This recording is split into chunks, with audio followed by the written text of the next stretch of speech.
Rogers on yet? Oh, looks like it's being live. Okay. Let me see. Are we live? I think See, we're live, Brian. What do you know, BD? Awesome. Hey, how's everybody doing, y'all?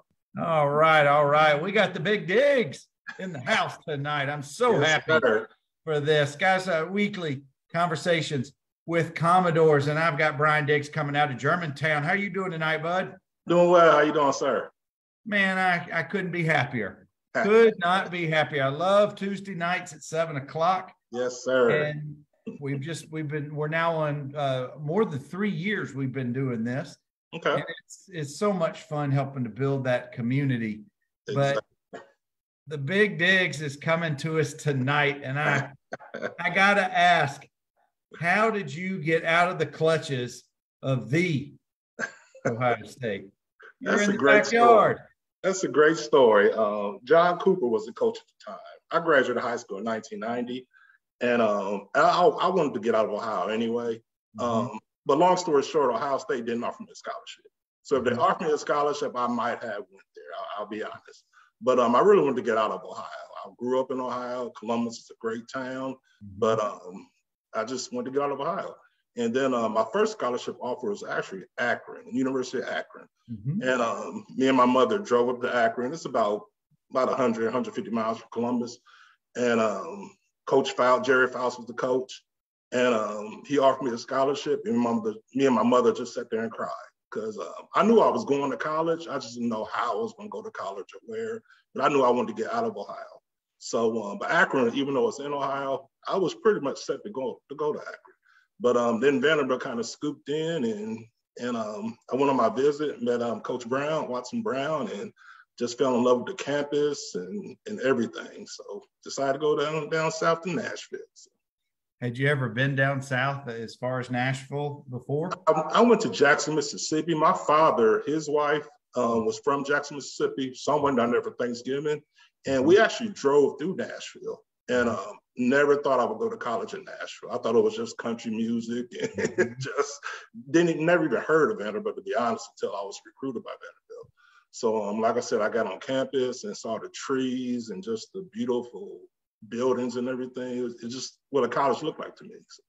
Well, you know, Brian, back in 1990, it still was somewhat of a sleepy southern town, exactly. Not like the circus that it evolved to now. One of our teammates, you and I missed each other by 6 months. I graduated in spring of 90. You came in the fall of 90.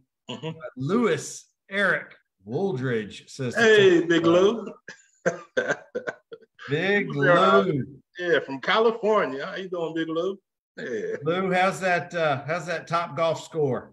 And did you win, or where'd you come in the other night? I saw some great pictures. Brian, when you graduated high school, what was your height and weight at the time? I was 6'8", and I'm still 6'8", and I weighed about maybe 240, 250, somewhere in that neighborhood. And a lot of people, I was a receiver. Well, I was going to say the other questions are, what positions did you play in football, and what other sports, if any, did you play? Well, in high school, I played football and basketball, but I didn't start playing football until my junior year because I wasn't a big fan of football, to be honest. I was just a big kid walking around high school. I was actually in the band in 9th and 10th grade. Wow. And my football coach, Bob Jacoby, great guy. He convinced me to come out for the team. I went out for the team in the junior year and actually played JV.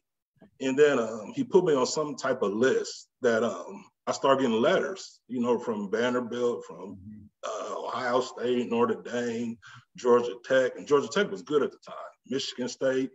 I was like, what's going on? Can I go to college with this thing? So once I started getting those letters, then I took it a little more seriously. But I really wasn't a fan of football because football, don't get me wrong, it's a great sport, but it's a tough sport. And I didn't like hitting, and you have to like hitting to be a good football player. So I wasn't a big fan of hitting at all. So, but I knew it was a vehicle for me to get through school. So I felt like I used football more than football used me. Don't get me wrong, I did enjoy football, but it wasn't my whole life. So. And was basketball your main sport as a youth? It was. I played basketball, but then basketball, I was a little lazy, to be honest. I didn't want to work. I just wanted to go to the games. So, but that wasn't a recipe for success. So I didn't play basketball even until my junior year also. So I was on JV also for basketball. But then I played AAU basketball. And back then, AAU wasn't as big as it is now. So I ended up going to 5-star basketball camp in Pittsburgh, Pennsylvania. Mm-hmm. And I did fairly well, but I was getting recruited. They wanted to see me play in high school. Mm-hmm. So once I got my football scholarship, I said, I'm not going. I played basketball that last year, but I didn't consider basketball. Once I signed with Vandy, I was ready to move on. So. Well, you've already shared. I was going to ask you, tell us that one thing that the Commodore teammates may not know about you, and I think you've already shared it, being in the band for the first 2 years of high school. Yeah, exactly. Yeah, I was in the concert band all 4 years, but the marching band, I was always a big kid. I was 6 foot in 9th grade. Then I shot up to 6'5" in 10th grade. And then that's when I did a lot of my maturing over that summer. That's when I started playing AAU basketball. There was a guy named Ron Jeremy. He was our basketball coach. He ran us to death. He really, really whipped us into shape. And that's when I started enjoying actually working out more. So without him, without Bob Jacoby, I don't know where I would be. And also Mark Crabtree he's actually my Facebook friend, Mark Crabtree. He was a great coach of mine. So excellent. We got Joe P. Joe P. What's up, Joe P? Yes, sir. And Joe P's coming on the show soon. Yeah, I used to get him food from Guggen, so I'm sure he remembers that. Brian, what was your instrument, your musical instrument of choice? Percussion. I play snare drum, bass drum, and then the timpani and concert band. A lot of the what do you call it, the triangle, just all the percussion instruments. Well, how did you blend with the rest of the band? I was above all of them. I was standing above everybody. So I always been tall. So.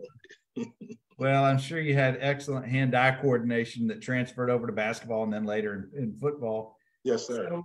So you're coming out of Columbus. The weather is not Nashville weather. Mm-hmm. It's obviously the further south. I don't know, it was about 400 or 500 miles south of Columbus.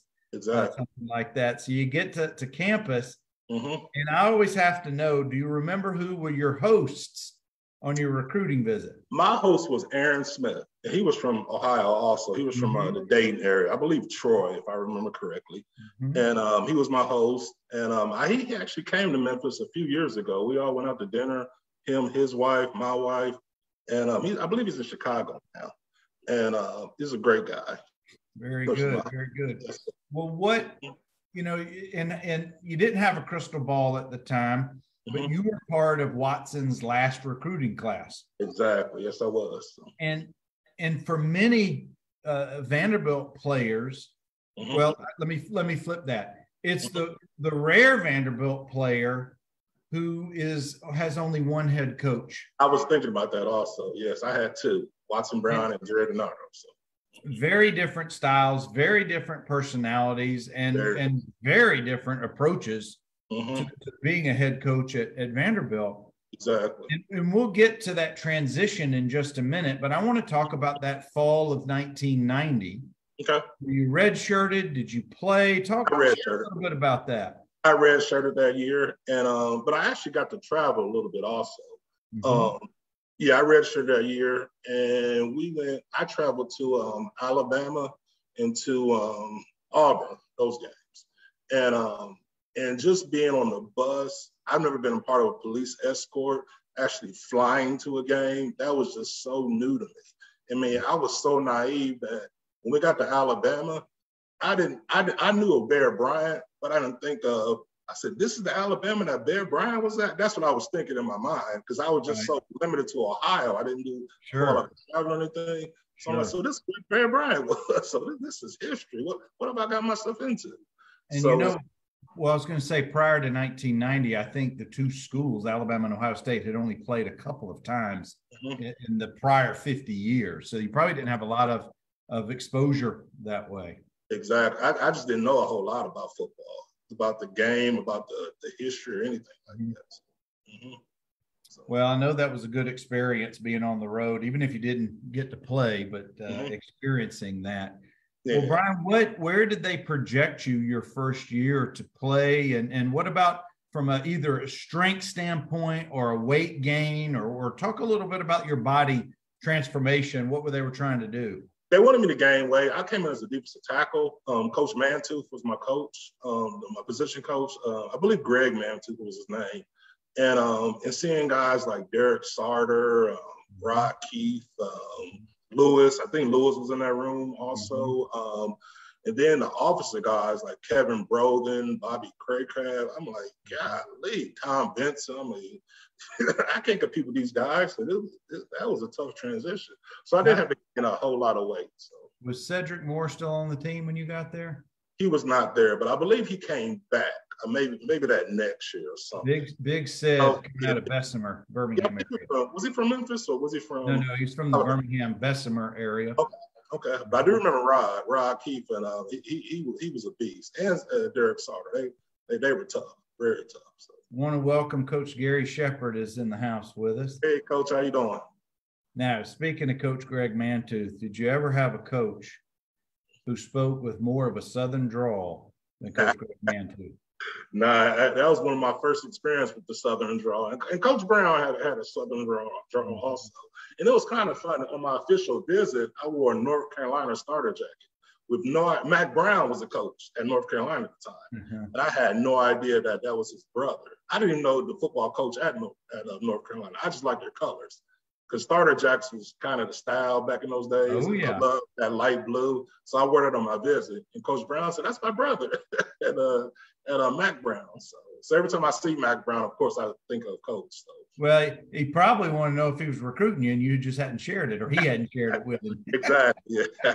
Guys, I got Brian Diggs. Big Diggs is in the house with us tonight on Conversations with Commodores. Brian, you talk about you'd only been exposed to the sport for a couple of years in high school. You're a newbie. You're new clay, if you will. Yes, sir. And I'm going to assume that you had not been through regimented workouts and diet and those kind of things to the extent when you got to school, anything like that. Exactly. And I had a good high school coach, a good high school program. You know, they were great players, great coaching staff, great weightlifting. But I just wasn't exposed, like he said. Once I got to Vanderbilt with the nutrition and just filming practices, I had no idea that they even filmed practices. That was new to me. So that was very new to me. So. And did you have a roommate freshman year? I did. David Neal was my roommate. We were both from Columbus. So sure. He's on Facebook. I see him on LinkedIn. He's I think he just got promoted. He's a president of Georgia Pacific or something like that. Oh wow! Did you guys compete against each other growing up? We did. He went to a rival high school, Bishop Watterson, and I went to DeSales, St. Francis DeSales. And I think they beat us our senior year, but that was our main rival. So he was a good guy. He's still a guy. I just haven't talked to him forever. I see him on LinkedIn every now and then. So. Well, Brian, we got somebody else who's jumped in and got some fantastic health news today. Kenny Cole, so glad to hear that, Kenny, and welcome for joining us this evening. I always like to hear that good news, so thank you, Kenny, for sharing it. Exactly. Brian, who hit you the hardest? Who woke you up to SEC football when you first got to school? I'd probably say Kevin Broden. He was. You think? Yeah, he was a center. And I just remember pass blocking drills and going up against him. And I had the height, but he was just unbelievable strength. I just never seen that. I think he benched 500 pounds or something crazy like that. KB I just never seen anything like that. So yeah. And Kevin's been on here. He's told his story, and of course, he played in the league for several years. Yeah, I believe with Miami, if I'm correct. So. Yeah. And maybe with somebody else. I can't just not recalling. But yeah, Kevin was. Exactly. You definitely wanted him as a teammate. But yeah, I could see where he'd be your welcome to the SEC moment. Exactly. Right there. Yes, he was. Yes, sir. So. Brian, how organized were you as an 18, 19-year-old coming onto campus? Not at all. That was probably my biggest regret as far as Vanderbilt. I just did not realize how smart the students were. I like to think I was fairly smart in high school. I mean, I went to Vanderbilt, of course, but I got good grades in high school. But Vanderbilt was just a new experience for me. So I wasn't organized as I should have been. So, but I definitely learned. I learned lessons the hard way. Well, I bet that that redshirt year helped out. Definitely in many aspects. Just the growth, maturity, physically, mentally, spiritually, everything. So it really helped me out. So. When we talked about a little while ago that not many of us play for the same coach the whole time. With me being 1 year before you, I played all my 4 years with Coach Brown, your first year coach. Blessings. And what I don't have experience in is what you experienced is a transition of coaching staff. And it wasn't a pleasant departure for Coach Brown. Yeah. And it was somewhat of a splash that Coach DiNardo came in. But I suspect for the team, the returning fall of 91 team, there was probably a lot of nervous times in there. Definitely. And so my question that I want you to share about is some of that transition. Because Coach DiNardo was not going to come in and be your best friend. Far from it. He was tough. He was tough. I remember our very first meeting. I think when he got hired, I want to say December or January, the first thing he said was set up. Everybody was just kind of sitting there, still upset Coach Brown was gone. And he just said, set up. So everybody was just kind of straightened up. And we know he had our attention at that moment. So he was tough. We called him the Godfather. He was tough. He was, he was taking people's scholarships, and I understand that looking back, because now, 20, 30 years later, because we didn't have any discipline that we needed to have. That would probably be maybe Coach Brown's downfall. He might have been a little too easy on us, so to speak. Like I said, hindsight being 2020, and Coach DiNardo would maybe been a little too tough on us from the beginning. So he was extremely tough. Like I said, he was a tough guy. Good man. Don't get me wrong, but I learned a whole lot playing under Coach DiNardo. He prepared me for life. Just going into job interviews. If you go through bell buckle, you can get through any type of job interviews. Well, that's where I was headed next. You were part of that first bell buckle class. Yeah, that was an experience. So every How time horrible was that? I get a little shake. Is it true that when you find yourself in that part of the state of Tennessee, you'd give a wide berth to the Webb School? You don't even go by to each Exactly. And it's funny, my wife went to Sewanee College in Tennessee. That's not too far from Bell Buckle, right off of 24. And every time we drive there, I get by Bell Buckle and I get a little nervous because I was going to say you give a little shudder. Exactly. It was but looking back, we bonded like no other. If I recall correctly, he did not take the team picture until after we got back from Bell Buckle. And I think it was I don't know if it was 91 or 92 was our first year in Bell Buckle. It was probably the toughest training camp I've ever went through. Just the isolation, just being amongst the team it was tough, really tough. So I'm not going to ask you to name names, but did guys quit in the middle of the night and get out of there? To be honest, I don't think anybody quit. I don't think any scholarship player quit, at least. That was one good thing about us. And that's probably the best year we had from a record standpoint. We went 5-7 that year. And I believe he got Coach of the Year, if I recall, Coach of the Year in the SEC. And we won. We lost a couple of close games. That's probably been the best year we had at Vanderbilt, I had at Vanderbilt. That we should have went to a bowl game that year. So now, were you present when the local TV station brought out a couple of helicopters to get off? Yeah. No, I actually thought Coach D brought that in. I didn't know who brought it in, but and I think Aaron, when he came to visit in Memphis, he actually reminded me of that moment because I forgot about that because that was a day it was real rainy and real just muggy. We thought we weren't going to practice that day. We thought the Lord was smiling on us. But Coach D put helicopters in, and the blades are just twirling around, and the ground was still wet and sloppy, and it was a mess. I bet when they heard the helicopters and saw what they were doing, a bunch of shoulders were just slumped down. Exactly. And it was full pads, morning and afternoon, and then the heat, and Yeah, yeah. And Well, what was the worst part about Bell Buckle?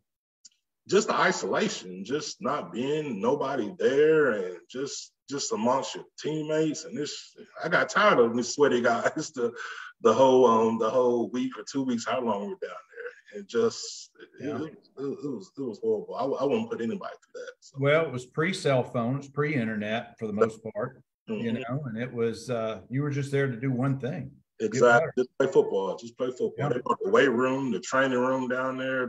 I believe the gymnasium was the weight room. The training room might have been next to the gym or somewhere. I can't remember the exact layout, but it was definitely it was an ordeal. So.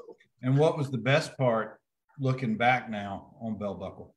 Probably the best part is just just the days in between practice, because I didn't go to sleep between practices. A lot of guys would sleep. But I would go just in the little lobby area and just play cards with a few of our teammates and just kind of get ready for the next practice. Just that camaraderie of us being together and knowing we got that one purpose just to win. So, you know, and I want to pause right there for what you just said. And you and I talked a little bit about this before we went live. One of my life experiences, one of the very best things is those lifelong friendships and bonds. Exactly. To this from day. Guys from back in that time.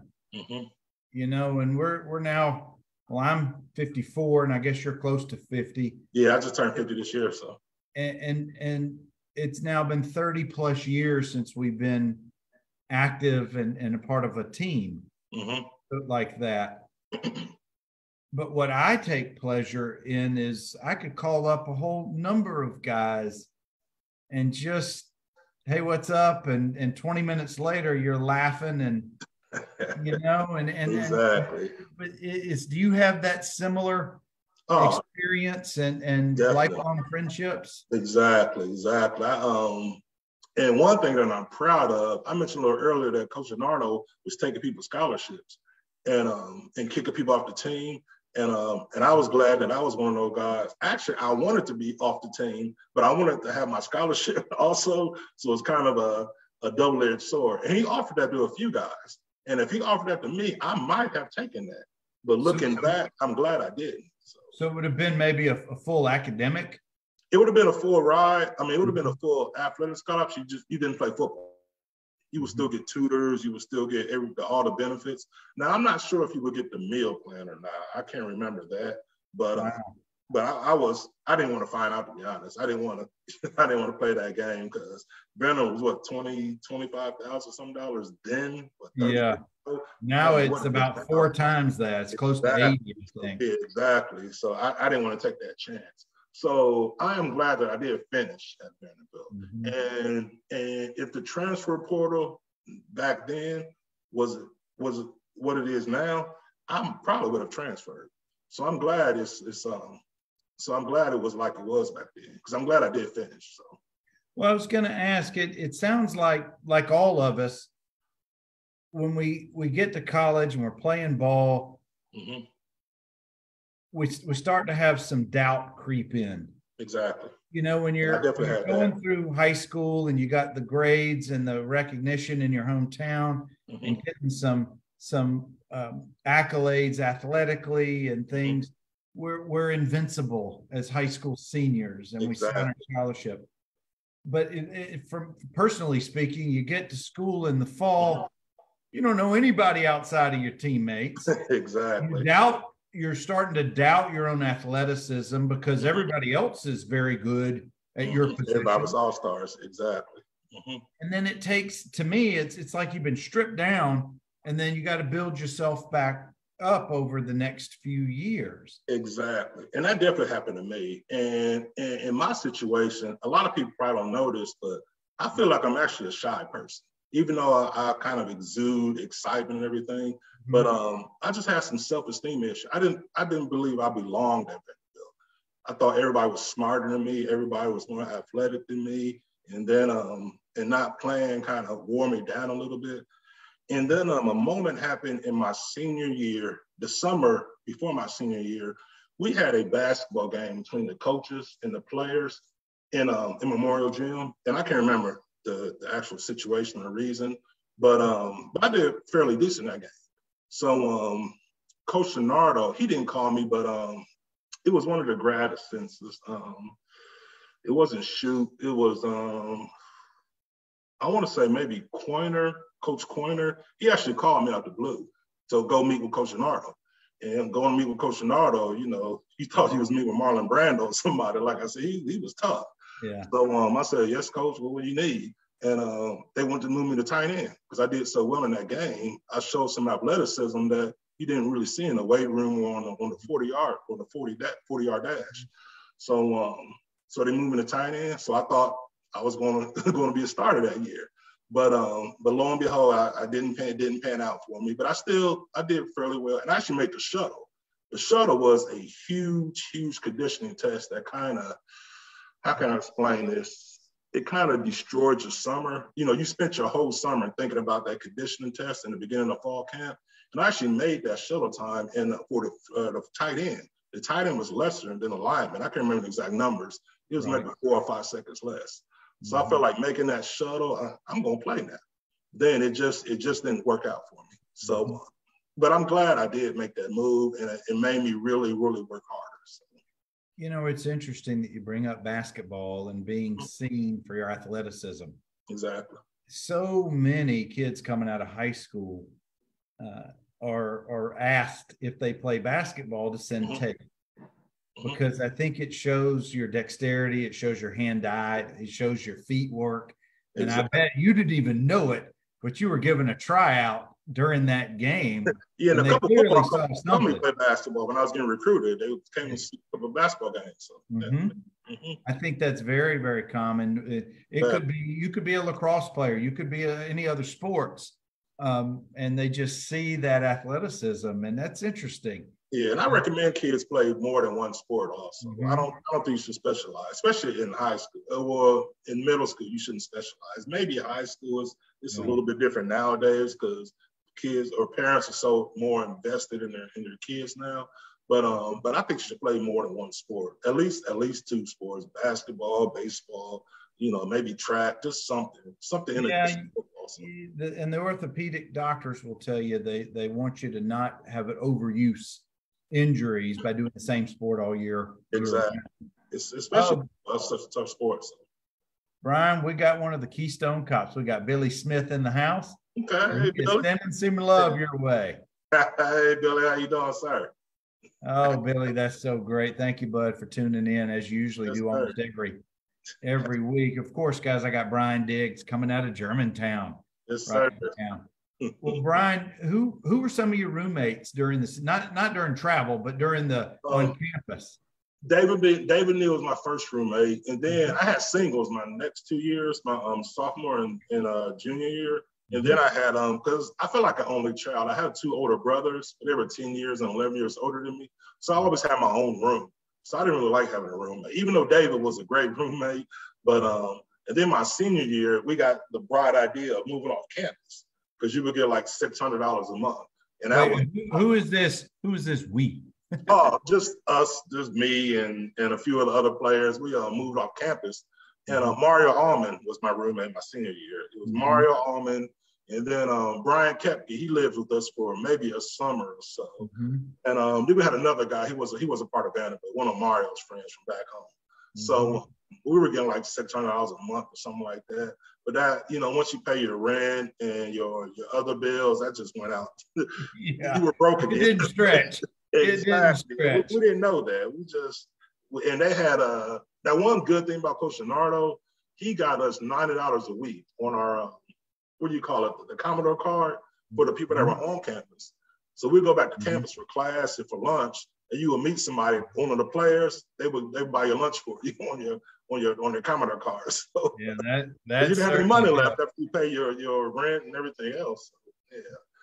See, if I'm Brian, Lamar Almond. Brian, I'm getting ready to blow your mind. Okay. One of my tackles in high school, growing up in Dothan, Alabama. Who else do you know or remember from school from Dothan, Alabama? I can't think of anybody off the top of my head. How about Patrick Fitch? Oh, yeah, Pat Fitch. Yes, sir. Pat Fitch was one of my tackles in high school. Pat Fitch. Hey. I outweighed Pat Fitch by 10, 15 pounds. And I'm playing quarterback. Guy, so yeah. And he wanted to tell you hello. Hey, what's up, Pat? He's sharing this with Alvin. Yeah, Alvin LaBelle. That was my boy there. He's not on Facebook. He's an old Duncanville product, Duncanville, Texas. So. Oh, we got Clint Small in the house. He said, Biggie Small. Hey, Clint Small. Yeah. Send some love your way. He might have been my Bell Booker roommate. Now I think about it, Clint Small. I think he was my Bell Booker roommate, if I recall. So, yeah. Clint, we want to know if Brian snored each night. There's rumors that he was making the paint peel with his snoring. Yeah, my man, Texas. Well, Brian, what did you enjoy about playing football at Vanderbilt? What did I enjoy about playing football at Vanderbilt? I'm trying to think. Just besides camaraderie, I don't know. It was just so tough. I don't know if I actually enjoyed anything about playing football. I hate to say it like that, but I put it this way, Brian. Some guys absolutely love the sport, can't get enough of it. They're lifers. Yeah. They're the equivalent of a gym rat. They're always doing something. Yeah. Others see their time at Vanderbilt while they're on scholarship. It's a job. It is a job. It was a job for me. I felt like going to, you see the frat boys playing, not playing, just drinking beer on frat row, and I'm walking to practice. I'm like, oh God, it was just so dreary. Yeah. So, I don't know if I actually I enjoyed the parties, of course, but the actual football, that August through December, it was tough. And I remember meeting guys that just love football season. And I did not love football season, I'll be honest. I was just going through the motions and just trying not to get hurt. That was my mission. Let me ask you, and I want to be delicate the way I ask. Mm-hmm. Is this the 50-year-old man's thought and feelings, or is this the 23, 24, 25-year-old man's thoughts and feelings? It's probably the 23, 24-year-old man, because I actually enjoy football. I enjoy watching football now. Mm-hmm. But the one thing about football, I know what it takes to be a good player. I actually coached football one year. And in football, it's a great sport because it teaches you life lessons. So I will always encourage, I don't have any children, but I encourage every child I know to play football. As long as you're in a safe environment, because it's a great sport, but you got to love it. And I would never force somebody to play it, because if you don't love it, don't play it. I didn't love football, I'll be honest. I liked football, but I didn't love it.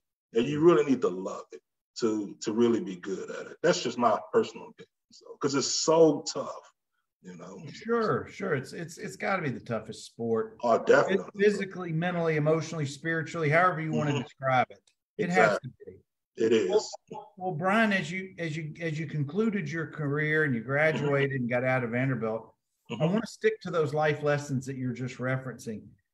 How, if at all, were you able to translate some of those life lessons that you had learned in your time in Nashville into the working world and as you're becoming an older adult? Well, what I used football to transition to, I remember trying to get jobs in Nashville. I interviewed with a company. I can't recall the name of the company, but I thought I would just walk in and get the job because I had that Vanderbilt degree, so to speak. And then the recruiter I was dealing with said, I don't think I did well in the interview because I thought I was going to get the job. So she basically said, you are at third string now. Right now, you're a rookie. You're a freshman again. And I didn't think about it that way. So once I started thinking about it that way, then I was able to get some decent jobs. And also Marcus Wilson, we talked about him a little earlier. He's the one that really got me in the bank. He had me interview. It was Nations Bank at the time, but it's called Bank of America now. I had an interview for the guy. He said, prepare yourself while you're talking to Coach DiNardo. Because this guy was a very tough interviewer. So with that advice, when I went in an interview, I was basically got the job because that football lesson. I went in thinking like a football player. So how about one teammate helping out another teammate? Exactly. So he's been a big help. He's been an instrumental help in my career. So. Doc's been known to be like that. Exactly. He has. I want to We got Christy Houck in the house. Hey, Christy, hope you're doing well, my friend. Hey, Christy. Brian, what is it about the sport now that you like or that you wished you could have utilized in some way back in the day? I like the cohesion, the like the offensive line working together. That's what I'm a huge Cleveland Brown fan, even though we haven't been winning lately. But I love the way the offensive line works, especially when Joe Thomas was playing. I used to love to watch him play, and I love watching line play. I like watching a good game where it could be 3-0. I like watching that defensive offensive line just busting heads going back and forth. Wait. You're a Columbus guy. Mm-hmm. How is it you're not a Bengals guy? My father was a Cleveland Brown fan, and I just gravitated to the Browns. And even though we haven't been the best lately, when they left to go to Baltimore, I cried. It just broke my heart. So. Well, he was probably during the Brian Sipe and the Bernie Kosar when they were winning games and going to playoffs. Exactly. So yeah. Yep. Mm-hmm. And I'm still with the Browns. Big dig. Of course. So, yeah. Talk about arena football. Share with us some of that taste that you got after Vanderbilt. Now, what I did, they had a team here called the Memphis Explorers. They were in South Haven, which is right outside. It's in Mississippi, but it's right across the state line. Mm-hmm. And the XFL was here at the time. So I said, I kind of got that itch again. You know, Vanderbilt kind of put a sour taste in my mouth as far as football. But I started working out and got that taste. And I said, well, maybe I can try for the XFL, see what's going on. But then when the AFL, it's actually AFL 2, it's the minor league of Arena League, or the minor league of arenas. So they had an open tryout. So I went to tryout. It was like a scouting combine. We benched, 225 several times, ran a 40, did decent. And then so they invited me to training camp. So I was in training camp, signed my contract. But them guys made like $200 a week. So it wasn't enough to, quit your job or anything. I was going to say, but Brian, you'd been in the working world for several years. Exactly. So, but it was like part-time. You go to practice like 5:30 or so. So I wouldn't have quit my job or anything, but they wanted to trade me to a team in Virginia. So when they mentioned that, I just had to part ways and say, well, at least I gave it a try. So that's why I don't really have any regrets as far as football. I feel like I could have did something if I really, really tried. Were you able to prove something to yourself? Definitely. And there was a guy, I can't remember his name, but he was so good. He was a defensive end. He was on the practice squad of the Steelers. And I'm like, golly, this guy's on the practice squad. And he's not even the lead. He's just the practice squad. And he's this good. So I couldn't compete at that level because them guys, I'm a big guy, but them guys are just so big and so athletic and so fast. I don't know how they do it.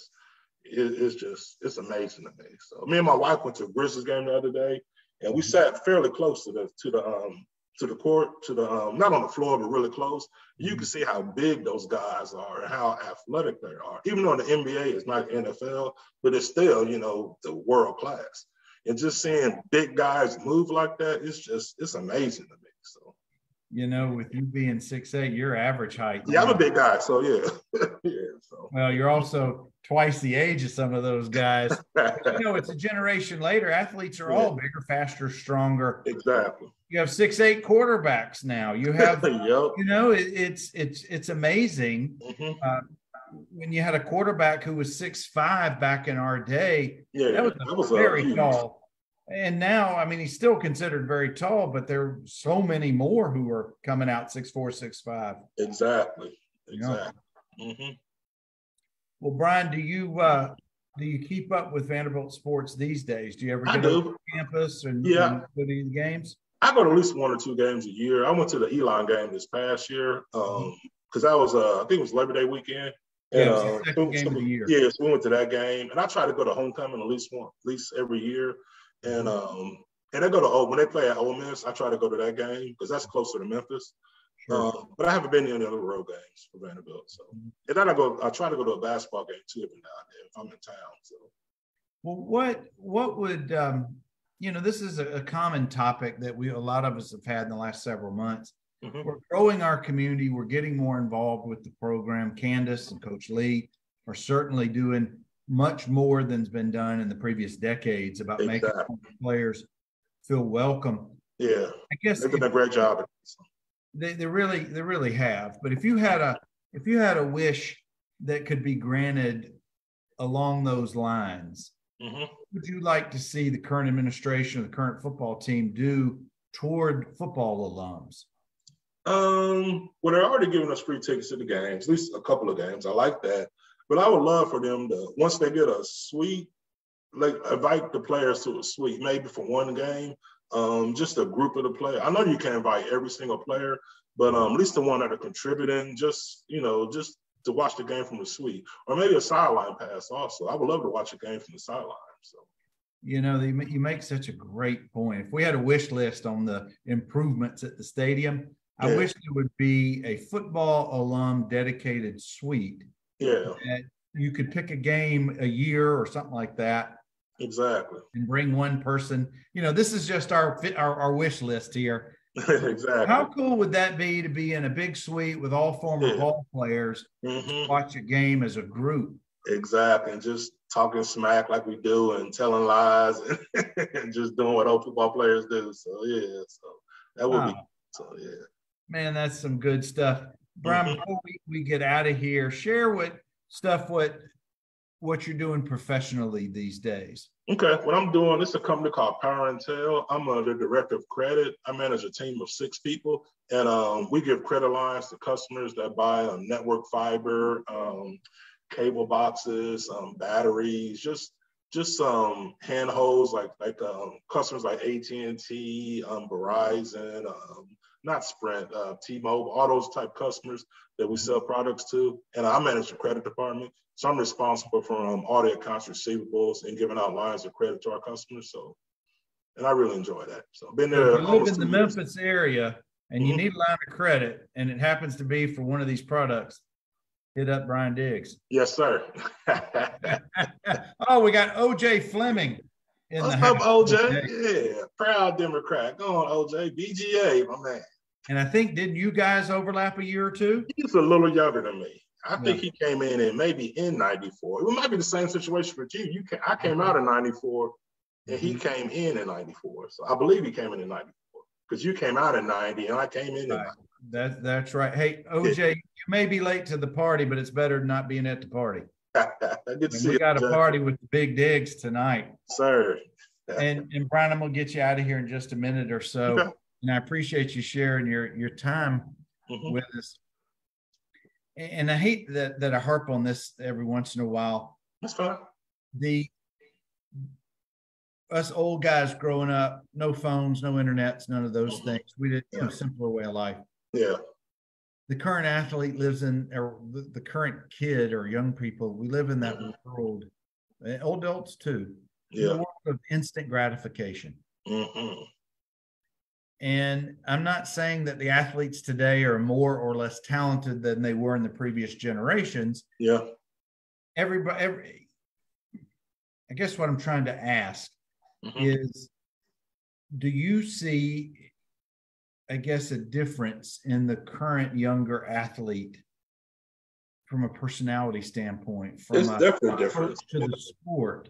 Yeah, they're more entitled, I believe, and they're not afraid to speak their mind. Because I know in my day, if we said something back to Coach Nardo or Coach Brown, I don't know what would happen. And in high school, you might have got hit, But nowadays, these kids, they can do and say whatever they want. But there's a fine line there because now with the NIL money and with the transfer portal, it's almost as if there's been a shift in the power balance to the athlete. And now it's making all the adults having to deal with them very nervous about how to deal with them. And I believe they should. I've always thought you should be able to transfer at least once. Now, some of these kids transferring 3 or 4 times, that's a little excessive. But I thought you should be able to at least transfer once and not sit out a year. I always believed in that rule.